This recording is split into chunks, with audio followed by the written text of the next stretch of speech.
오늘은 나눔에 대한 말씀을 나누게 됩니다. 오늘 말씀의 제목은 나눔, 하나님의 마음으로 사는 것, 이런 제목입니다. 지난주에 예배에 관해서는 우리 크리스찬들의 아이덴티티, 우리는 왜 예배를 드리는가, 예배에 대한 말씀을 나누었습니다.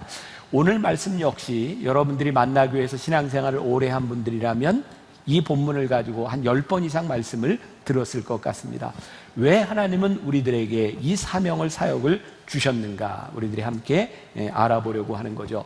오늘 본문 말씀에 나와 있는 초대교회 공동체, 우리는 교회의 원형을 이야기할 때마다 이 초대교회를 이야기합니다.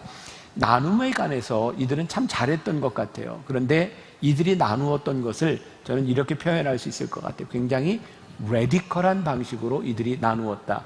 오늘 본문 말씀에 보니까 믿는 사람들이 다 함께 있어 모든 물건을 서로 통용했다 그랬습니다. 굉장히 레디컬한 방식이죠. 그래서 어쩌면 나눔이라고 하는 말이 해당이 안 될 것 같습니다. 서로 통용을 했는데 무엇을 나누겠습니까? 어쩌면 그것을 넘어서는 거죠. 오늘 우리 교회에 하나님께서 주시는 나눔의 방식은 무엇일까? 제가 지난번 십계명 시리즈 말씀을 통해서 여러분들에게 이 십계명을 통해 우리들이 보아야 되는 것이 있다. 그게 뭐라 그랬어요? 이 십계명을 주신 하나님의 마음이다. 다음 주에 우리들이 나누게 된 그 선교에 대한 것도 역시 하나님의 마음을 아는 것이 선교다. 오늘 이 나눔 역시 하나님의 마음으로 사는 것이 나눔이다. 이런 말씀을 나누려고 합니다. 성경에 보면 예수님께서 누군가를 도와주셨던 이야기들이 참 많이 나오고 있습니다. 눈먼 자들, 또 나인성 과부, 아들을 잃은 사람들, 그 사람들을 볼 때마다 동일한 단어들이 등장하고 있는데요, 예수님께서 그들을 불쌍히 여기사라는 말입니다. 이 불쌍히 여기다라고 하는 말은 영어 단어로 우리가 이게 아주 익숙한 compassion이라고 하는 말입니다. 동일한 감정을 가지게 된 것이죠. 그런데 이 compassion이라고 하는 말만을 가지고는 이것을 다 설명할 수가 없는 것 같습니다. 제이슨 미첼이라고 하는 사람이 쓴 쉬운 예수는 없다라고 하는 책에 이 불쌍히 여기다라고 하는 원래 헬라어 원어의 뜻을 이렇게 설명하고 있습니다. 창자가 움직인다. 그러니까 당시 사람들은요, 누군가를 불쌍히 여긴다라고 하는 것이 감정에 대한 문제가 아니라 내 속에 있는 창자가 움직이는 거예요.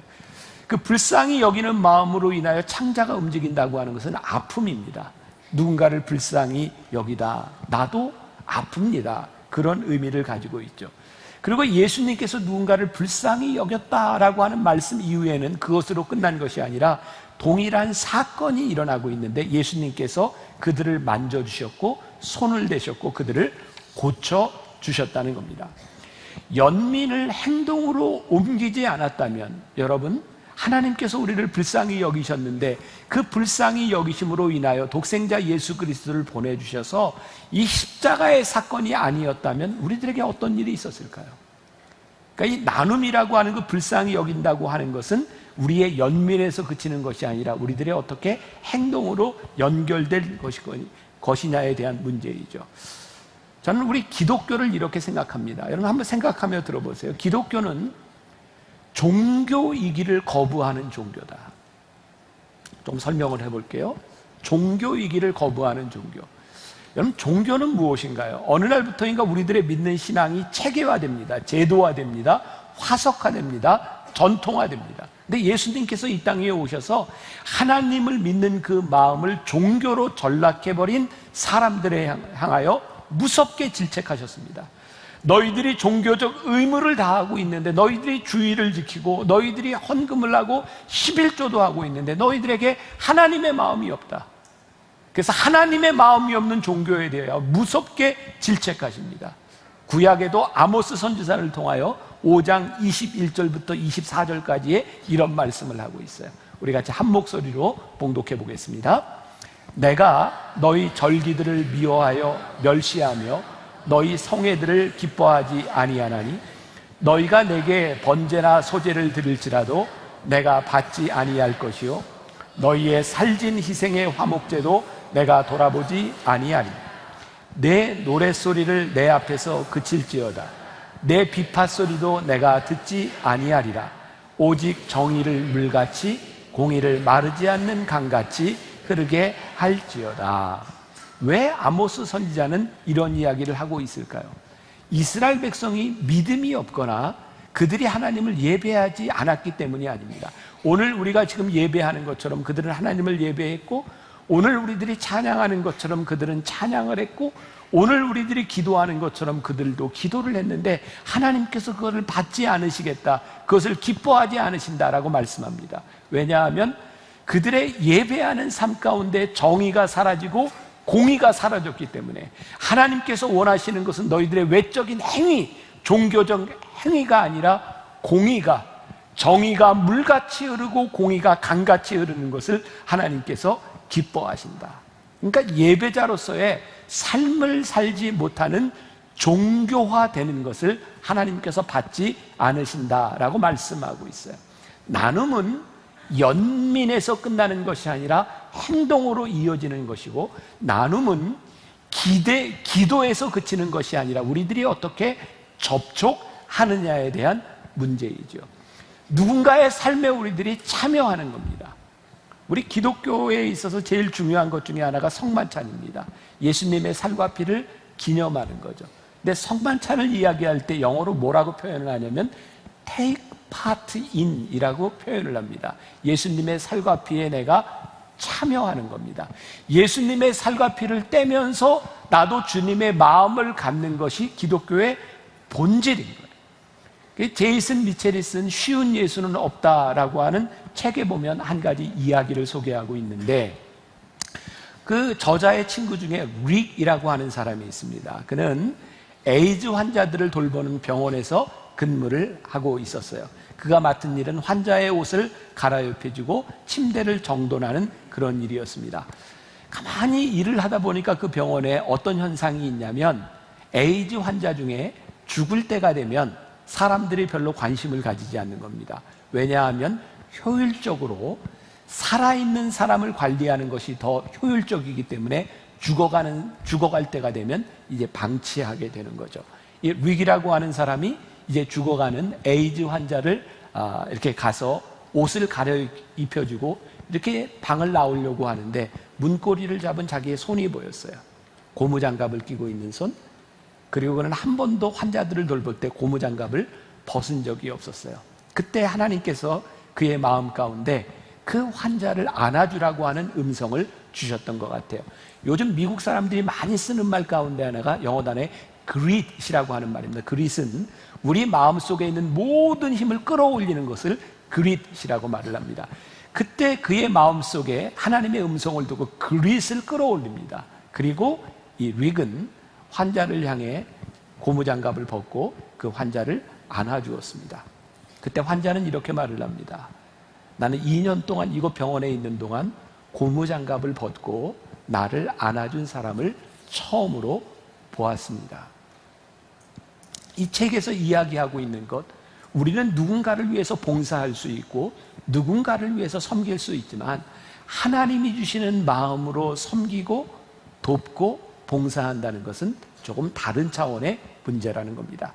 제이슨 미첼은 쉬운 예수는 없다, 예수를 믿는 것이 결코 쉽지 않다고 이야기를 하면서 우리가 누군가를 도울 때 생각해야 될 것이 있는데, 먼저 우리들의 삶의 속도를 늦추고, 그리고 우리들의 삶의 힘듦을 각오하고 우리들의 삶의 불편함을 감수하지 않는다면 우리는 누군가를 도울 수 없다라고 말하고 있어요.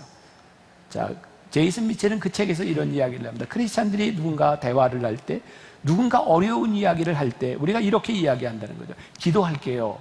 이 말 가운데는 무엇을 포함하고 있냐면, 그만하세요, 내가 바쁩니다, 기도할게요 라고 하는 뜻을 가지고 있다는 거예요.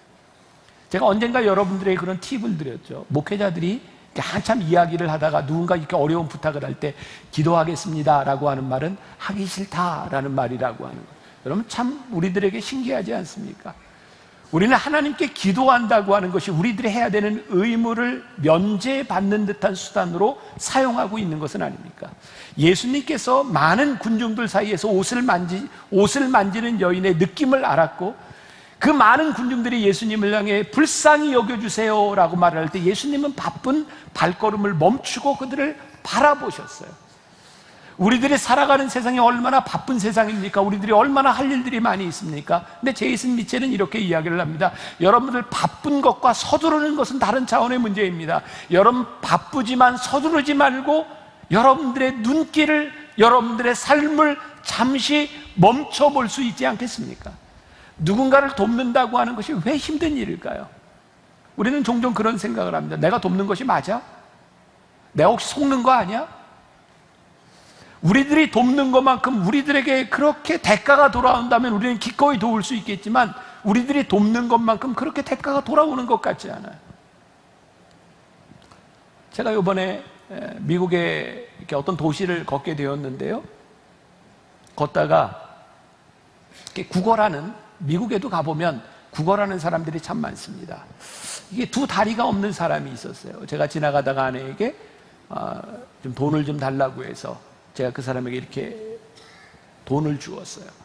제가 가지고 있는 돈 중에 가장 적은 지폐 5불짜리였어요. 주고 오는데 그 사람이 깜짝 놀라서 저를 부릅니다. 그러더니 too much, 너무 많다는 거예요. too much. 그리고 돈을 돌려주려고 그러는 거예요. 저는요, 그냥 제가 옳은 것이 아니라 한 가지 그냥 원칙, 제가 이것만은 좀 할 수 있겠다고 생각하는 게 뭐냐면, 가끔 길거리를 가다가 구걸하는 사람이 많으면 내가 그 사람들을 다 도울 수는 없지만, 그가 누가 될지는 모르지만 내가 한 사람에게만은 이렇게 하고 갔으면 좋겠다. 그런데 5불, 5,000원이라고 하는 돈이 많을 수도 있고 적을 수도 있겠지만 그 사람을 깜짝 놀라게 하는 액수였던 것 같아요. 그때 제 아내가 이런 이야기를 합니다. 제가 5불을 넣어주고 그 사람이 깜짝 놀라는 모습을 보면서 요즘 구걸하는 사람 중에 부자가 많대. 그러니까 구걸해서 부자가 된 사람이 있다는 거예요. 근데 제가 이런 이야기를 했습니다. 구걸해서 부자가 됐어도 그 사람은 여전히 구걸하는 사람이야. 그리고 어쩌면 우리들이 속을지 모르지만 그것으로 인하여 그냥 살아가는 사람이 있어. 그러니까 우리는 그거 따지지 말고 우리들이 할 수 있는 것 정도만 하면 되지 않을까. 사실 누군가를 돕는다는 것이 내가 생각하는 가치만큼 되지 않을 때 참 힘든 일입니다. 그런데 우리는 그런 가치를 따지는 사람이 아니라는 거죠. 불편을 감수한다? 제가 우리 청년들과 함께 처음 단기 선교를 갔던 게 20년 전입니다. 저기 필리핀에 갔어요. 필리핀에서도 이렇게 산족들이 있는 곳에 가서 이렇게 단기 선교를 갔을 때 우리 청년들 70여 명과 함께 처음 그곳에 갔는데요. 그곳에서 뭐 여러 가지 활동도 하고 복음도 전하고 하는데 정말 더운 날씨에 정말 먹고 싶었던 게 뭐냐면 콜라였어요. 그래서 제가 지나가다 한 상점에서 콜라를 샀습니다. 근데 콜라를 샀는데 콜라 병으로 안 줘요. 비닐봉지를 꺼내더니 콜라를 따가지고 비닐봉지에다 콜라를 따라서 병은 자기들이 가지고 묶어가지고 줍니다. 왜냐하면 병이 귀한 겁니다. 그래서 그것을 비닐봉지에 들고 오는데 이렇게 벌써 따뜻해져요. 근데 거기서 느낀 게 뭔지 아세요? 야, 이곳에서 콜라 시원한 걸 하나 마신다고 하는 게 이렇게 어려운 일이구나. 그게 그들이 살고 있는 삶이었고 우리 청년들이 처음 단기 선교를 갔을 때 무척 불편했어요. 저는 그때 우리나라 구한 말에 우리나라에 들어왔던 선교사들을 생각해서 그들이 우리나라에 들어왔을 때 먹고 자고 입고 우리들의 아주 일상적인 원초적인 일들에 대하여 얼마나 불편했을까. 근데 그들이 이 땅 위에 들어온 거죠. 얼마 전 신문에 보니까 이태리의 수녀에 대한 기사가 났어요.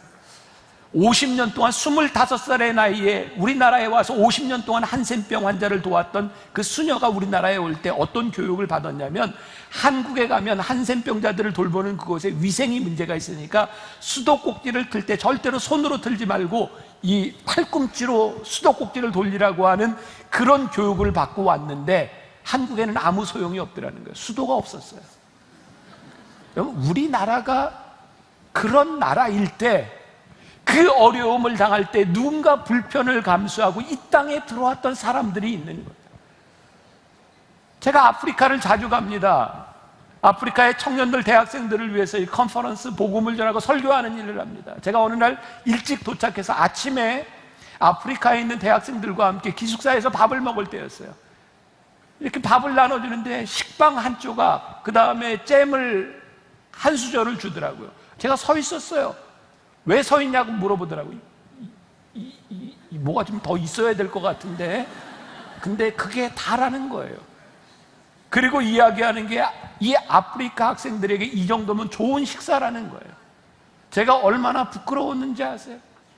우리가 기대할 수 있는 기대가 충족되지 않는 곳에서, 하나님이 우리를 부르시는 곳에, 하나님의 마음이 있는 곳에, 아니 누군가를 불쌍히 여긴다라고 하는 것은 단순한 연민에 대한 부분이 아니라 우리들의 삶에서 불편함을 감수할 각오가 되어 있지 않으면 우리들이 그거 할 수 없다는 거예요. 쉬운 예수가 없다는 거예요. 우리들이 예수를 믿는다고 하는 것은 감정적인 문제가 아니라는 거예요. 제가 굉장히 좋아하는 책이 있어요. 믿음은 행동이 증명한다. 쉐인 클레어본이 쓴 책, 제가 몇 번 여러분들에게 인용했던 적이 있는데 참 좋은 글입니다. 오늘 날씨가 우중충하기 때문에 제가 10시 예배 때도 이야기를 했는데, 이런 글을 듣고도 감동이 안 되는 건 여러분들의 감정적인 문제가 있는 겁니다. 들어보세요. 내 친구 하나는 브라질 민중의 해방을 위해 평생을 싸웠던 까마라 주교의 말이 새겨진 티셔츠를 입고 있다. 거기에는 내가 배고픈 사람들을 먹이면 그들은 나를 성자라고 부른다. 그러나 배고픈 사람들에게 왜 배가 고프냐고 물으면 그들은 나를 공산주의자라고 부른다라는 글귀가 적혀 있다. 자선에는 보상과 갈채가 따른다. 그러나 가난한 사람들과 어울리면 죽임을 당한다. 자선을 베풀었다는 이유로 십자가에 달리는 사람은 없다. 그러나 사회 질서를 붕괴시키고 새로운 세상을 주장하는 예수님의 사랑을 따라 살면 십자가에 매달린다. 가난한 사람들을 도왔다는 이유로 십자가에 달리는 사람은 없다. 그러나 그들과 한패가 되면 십자가에 달린다. 그건 이념에 대한 이야기가 아닙니다. 우리가 주님의 말씀을 듣고 살아간다고 하는 것은 단순한 자선에 대한 문제가 아닙니다. 하나님을 믿는, 하나님의 마음으로 움직이는 공동체라고 하는 것, 오늘 초대교회 공동체의 모습이 나와 있어요. 이들이 돕는 것은요, 여러분, 돕는 것은 조금 선한 마음을 가지면 누구나 할 수 있는 거지만, 이들이 어려운 사람을 도왔던 것은 그냥 그들의 방식으로 도왔던 것이 아니라 그들이 필요로 하는 것을 바라보며 그들이 도왔다고 이야기를 하고 있고요. 초대교회의 나눔은 단순히 착한 사람들에 의해서 이루어진 것이 아니라는 거예요. 오늘 나와 있는 초대교회 공동체는 착한 사람들의 공동체가 아니라 그들이 마가의 다락방에서 기도할 때 성령을 받고 났더니 그들이 뛰쳐나가서 그들이 복음을 전하며 성령을 체험한 이들이 할 수 있었던 행동, 그것이 나눔의 시작이었어요. 여러분, 교회는 착한 마음을 가지고 나누는 공동체가 아니라 성령께서 우리를 변화시킬 때 하늘나라의 방식으로 하나님의 나라의 하나님의 마음으로 일하는 공동체가 교회인 거예요. 그러니까 교회는 선한 일을 하는 공동체가 아니라 하나님의 마음으로 인하여 선한 일이 이루어지는 공동체인 거예요. 오늘 본문 말씀에 이 초대교회를 향해서 이렇게 이야기를 하고 있어요. 47절에 그들이 하나님을 찬미하고 백성들에게 칭송을 받으니 하나님께서 구원받는 숫자를 더하셨다. 기독교 2000년 역사를 통해 보면요, 부흥의 역사가 일어나는 곳은 예외 없이 교회가 세상 사람들에게 칭송을 받습니다. 여러분들 이거 구별하셔야 돼요. 교회는 세상 사람들에게 칭송을 받기 위해 존재하는 공동체가 아닙니다. 그러니까 교회가 무슨 일을 할 때 세상 사람들에게 칭찬을 받기 위해서 무슨 일을 하는 공동체가 아닌데, 하나님을 예배하고 하나님의 말씀대로 살아가면 필연적으로 백성들에게 칭송을 받게 되어 있는 겁니다. 이거 우리들 구별해야 합니다. 우리가 칭찬을 받기 위한 전략이 아니라 본질적으로 교회가 하나님 앞에 올바로 서면 칭송을 받게 되어 있다. 그때 하나님께서 구원받는 숫자를 더하셨다고 말씀하고 있는 거예요. 그러니까 교회가 부흥하기 위해서 선행을 베푸는 공동체가 아닙니다. 역사를 통해 보면요, 교회는 권력자들에게 핍박을 받고 권력을 가진 사람들에게서 압박을 당할 때에 놀랍게도 백성들에게 칭송을 받습니다. 그런데 교회가요, 권력자들과 함께 권력을 누리고 가진 것들을 누리기 시작하면 백성들에게 칭송을 받지 못합니다. 교회는 버림을 받습니다. 영어의 단어에 서비스라고 하는 말이 있습니다. 여러분, 이 서비스라고 하는 말이 참 재미있죠. 하나님을 예배합니다라고 할 때도 서비스라고 하는 말을 씁니다. 사람들에게 봉사한다라고 하는 말을 쓸 때도 서비스, 섬김이라는 말도 동일합니다. 이제 지금 나오는 문장이 기가 막힌 문장인데요, 여러분들이 기억도 해야 되고 감동도 해야 되는 문장입니다. 자, 이런 문장이에요. 예배는 하나님께 드리는 최상의 봉사이며 봉사는 세상 속에서 몸으로 드리는 최고의 예배입니다. 어제 제가 이걸 막 쓰라 그랬더니 찍더라고요. 외워도 괜찮습니다. 참 좋은 문장이에요. 여러분, 예배는요 하나님께 드리는 최고의 봉사예요. 세상에서 우리들이 이 봉사한다고 하는 것은 우리들의 몸으로 드릴 수 있는 최고의 예배인 거예요. 그러니까 예배자는 서비스, 하나님을 예배할 뿐만 아니라 세상을 섬기는 사람이 되는 거예요. 그런데 우리들에게 이 섬김에 이기심이 자꾸 있는 거예요. 여러분들 자녀들에게 읽혀도, 아니 여러분들이 읽어도 좋은 책입니다. 애덤 그란트가 쓴 Give and Take라고 하는 책이 있습니다. 경영서적입니다. 그런데 굉장히 우리들의 삶에 적용이 될 만한 거예요. 이 애덤 그란트는 사람들을 세 부류로 나눕니다. 어떤 사람은 테이커예요. 남에게서 늘 이득을 취하는 사람입니다. 어떤 사람은 매처가 있어요. 내가 이만큼 주었으니 이만큼 받는다. 이게 매처예요. 보통 사람들입니다. 또 하나의 사람은 기버가 있습니다. 그냥 끊임없이 주는 거예요. 근데 애덤 그란트는 이야기합니다. 성공한 사람들을 보면 기버들이라는 거예요. 자, 여러분들 기억해요. 여기에서 성공이라고 하는 것은 제가 오늘 여러분들에게 이야기하려고 하는 이 성공은 우리들의 머릿속에 있는 세속적인 성공을 이야기하는 것이 아니라 하나님이 우리를 부르신 그 부르심에 마땅한 성공자들, 그러니까 본질적인 성공을 이야기하는 거예요. 교회가 왜 실패하는가? 교회가 언제부터인가 매처가 되어버린 거예요. 내가 세상 사람들에게 이만큼 섬겼으니 이만큼의 대가가 돌아와야 되고, 내가 너희를 섬기는 이유는 이런 목적이라고 하는 목적의식이 없으면 섬기지 않는 거예요. 본질적으로 교회의 성공적인 섬김이라고 하는 것은 기버가 되는 거예요. 하나님의 마음으로 줄 수 있고 하나님의 마음으로 살아가는 거예요. 이 부분에 대해서 저도 굉장히 힘든 사람입니다. 왜? 제가 만나교회 담임 목사고 목회를 하면서 제가 효율성이라고 하는 것도 생각해야 되고, 우리가 어떻게 헌금을 잘 쓰느냐, 이거 굉장히 중요한 부분이거든요. 제가 얼마 전에 어떤 지방에 집회를 갔을 때 어떤 교회 중에 하나가 교인들이 무리를 지어 교회를 떠났다는 이야기를 들었습니다. 이유인즉 그 교회가 건축을 하고 빚이 생겼는데, 그 교회에서 어린이집을 운영하고 있었는데 빚 때문에 어린이집을 운영할 수가 없어서 어린이집을 폐쇄했어요. 그래서 100여 명의 어린이들이 어디로 갔냐면 절로 갔어요. 절에서 운영하는 어린이집으로 갔어요. 그것을 보고 100여 명의 젊은 부모들이 교회를 떠났어요. 자, 여러분들, 우리 구별해야 합니다. 교회를 건축하는 것이 잘못된 것이 아니에요. 교회가 어떤 프로그램을 하는 것이 잘못된 것이 아닙니다. 그런데요, 교회는 효율성을 논하는 곳이 아니라는 거예요. 내가 교회 건축을 했으니 이 빚을 갚기 위해서 우리들이 해야 될 일이 보이지 않고 본질적인 교회 사역이 보이지 않는다면 그것은 그때부터 교회의 기능을 떠나가는 거죠. 효율적인 것이 잘못된 것이 아니라 효율적인 것을 앞서는, 경제적인 것을 앞서는 논리, 하나님의 마음이 있는 곳에 우리의 마음이 있을 수 있고, 초대교회가 성령을 체험하고 난 후에 하나님의 마음으로 그들이 무언가를 했던 그 마음들이 우리들 속에 들어오기 시작할 때 그것이 나눔인 거예요. 그러니까 우리가 오늘 기억해야 될, 제가 이제 결론 부분에서 이야기하겠지만 왜 우리는 나눔을 하는가, 이 부분에 대해서 우리들이 분명히 알아야 되는 거죠. 출애굽기 16장 17절에서 18절까지의 말씀이 어떤 것과 연결되어 있는지 생각하며 한번 우리 같이 읽어봅시다. 자, 출애굽기 16장 17절 18절 시작. 이스라엘 자손이 그같이 하였더니 그 거둔 것이 많기도 하고 적기도 하나 오멜로 되어본즉 많이 거둔 자도 남음이 없고 적게 거둔 자도 부족함이 없어 각 사람은 먹을 만큼만 거두었더라. 자, 이게 이스라엘 백성들이 광야를 지날 때 하나님이 만나를 주셨던 이야기입니다. 매일 먹을 것을 거두는 거예요. 그런데 오늘 말씀해 보니까 많이 거둔 자도 적게 거둔 자도 모자람이 없었다는 거예요. 딱 맞게. 여러분 머릿속에 어떤 생각이 드세요? 많이 이렇게 거둔 사람, 적게 거둔 사람이 어느 날 갑자기 슉슉슉 하더니 다 맞춰졌을까요?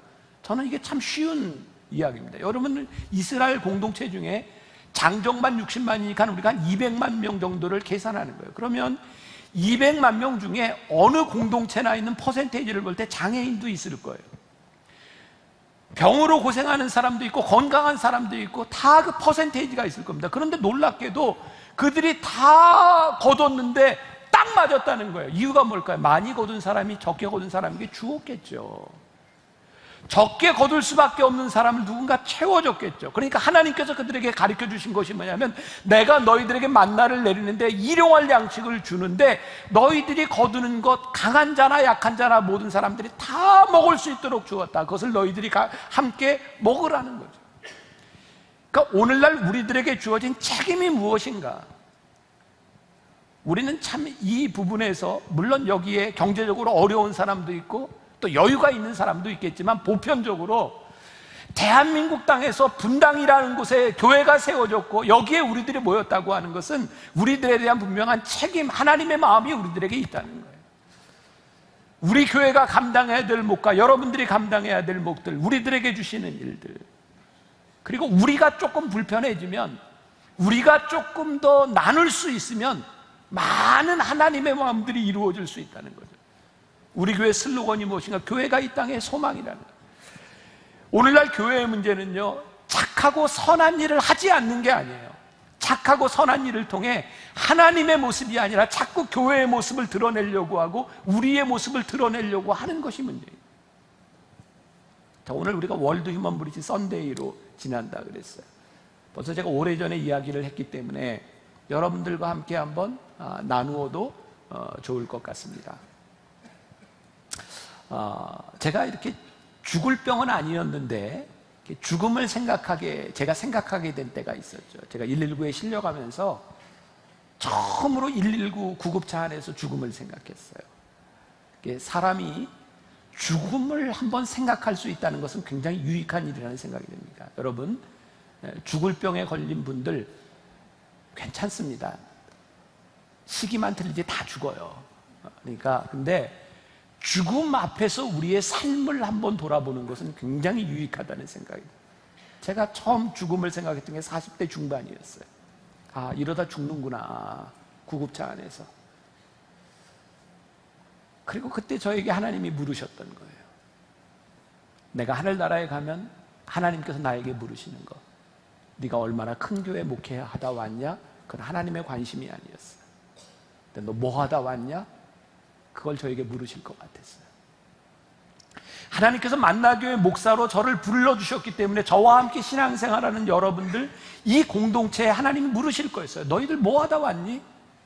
우리 이렇게 만나교회라고 하는 건물에서 이렇게 모여서 예배드리다 왔습니다. 그거를 물으시는 것이 아니라 예배자로 부른 너희들이 이 세상에서 뭘 하다 왔니를 물으실 것 같았어요.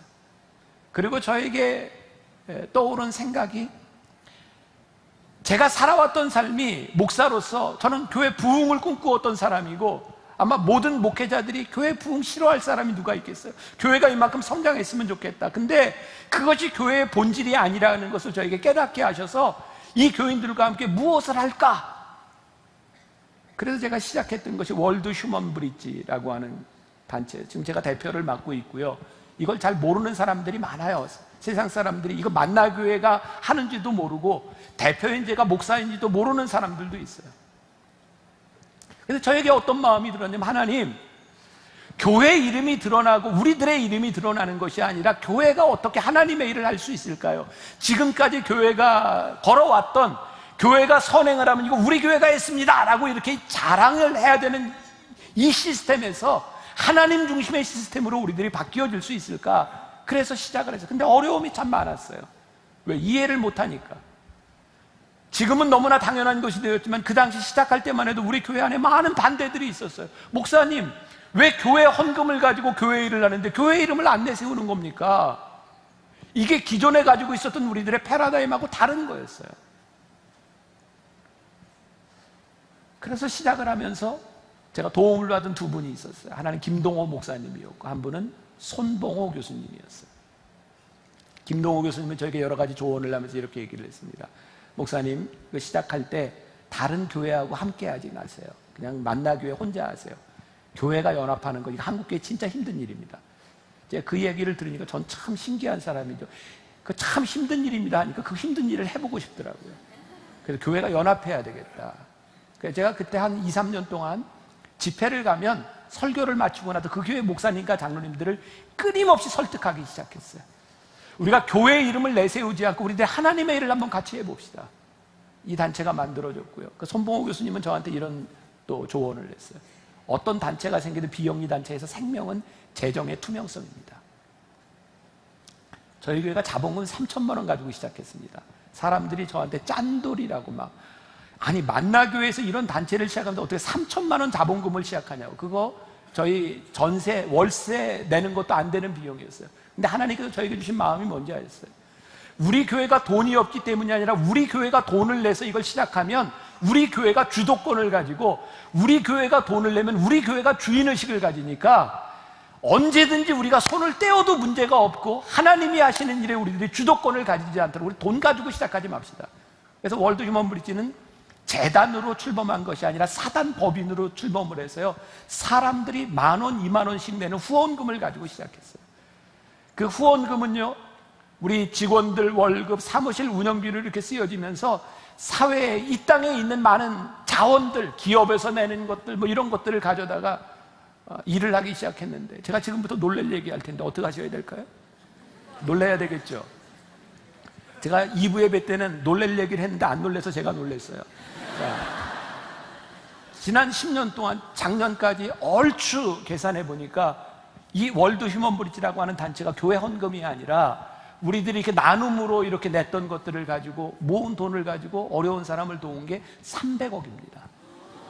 감사해요. 네, 감사합니다.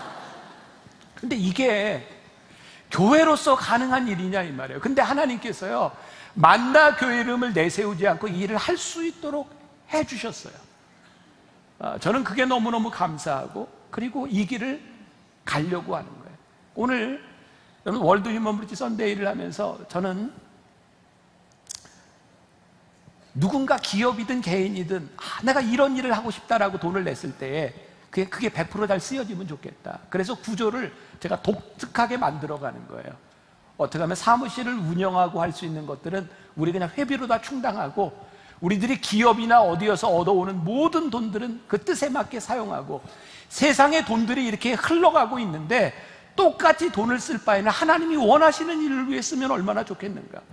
우리가 만나교회라고 하는 이름 내지 않아도 우리 교인들을 통해서, 우리의 헌금들을 통해서 하나님의 뜻이 이루어진다면, 하나님이 영광을 받으신다면 만나교회 이름쯤 안 드러나도 되지 않겠어요? 저 그런 얘기 많이 해요. 저 대표로 되어 있지만 나 언제든지 이거 내려놓을 수 있고요. 참 내려놓는 게 쉬운 게, 이 단체를 하면서 제가 월급 하나 1원 1푼 안 붙고, 제가 대표지만 뭐 카드 하나 가진 게 없어요. 저는 직원들 밥 사주는 일 말고는 이 대표로서 하는 일이 제가 돈과 연관될 일이 아무도 없어요. 이 만나교회가 일을 할 수 있고 우리가 사회에서 가장 모범적인 단체로 인정을 받을 수 있는 것이 투명한 거예요. 그래서 제가 오늘 여러분들에게 요청할 수 있잖아요. 우리 만나교회 교인들이 회원으로 가입해서 10,000원, 20,000원 여러분들이 내주셔야 이게 되는 거예요. 그리고 10,000원, 20,000원 냈던 분들, 설교를 들으니 이게 좋다, 증액해도 괜찮아요. 안 말려요. 그러니까 여러분들이 이렇게 써서 여러분들이 나갈 때 헌금함에 넣어주시면 이게 우리들이 하나님의 나라를 만들어가는 일을 할 수 있다고 저는 분명히 믿고 있거든요. 이 일을 하는 나눔의 일을 우리 교회가 하고 있는 것, 그것으로 우리는 만족한 거예요. 나눔 쉬운 일 아니고요. 제가 프라이버시 때문에 이렇게 어떤 사람을 제가 이게 지칭하진 못하겠지만 지난해였어요. 전 너무너무 감사했던 게 하나님이 저에게 주셨던 마음이죠. 우리 이제 성남에 살고 있는 우리 이제 청소년들 중에 집에 같이 있을 수 없는, 부모를 떠난 그런 아이들의 공동체가 여러 개가 있습니다. 근데 제가 들은 이야기가 뭐였냐면, 이 아이들이 같이 공동체 생활을 하는데 그 집 주인들이 2년만 지나면 다 나가라고 있을 곳이 없는 거예요. 그래서 이 아이들에게 이 공간을 좀 만들어줬으면 좋겠다. 그래서 언젠가 여러분들 한샘 치고 헌금했잖아요.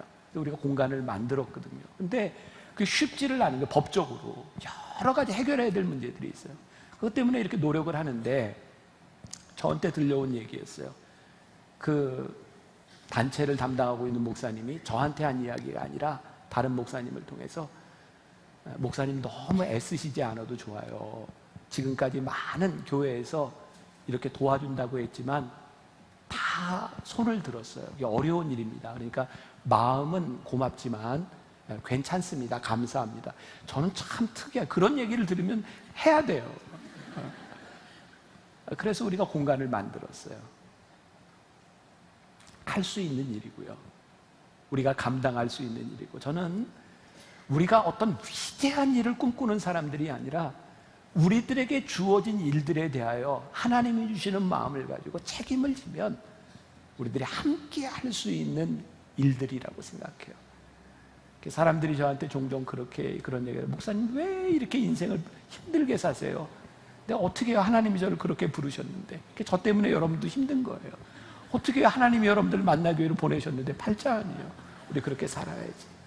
가장 중요한 것, 하나님, 우리들에게 하나님의 마음 알 수 있는 그 마음 주셔서 하나님 아버지의 마음으로 살아가게 하여 주옵소서.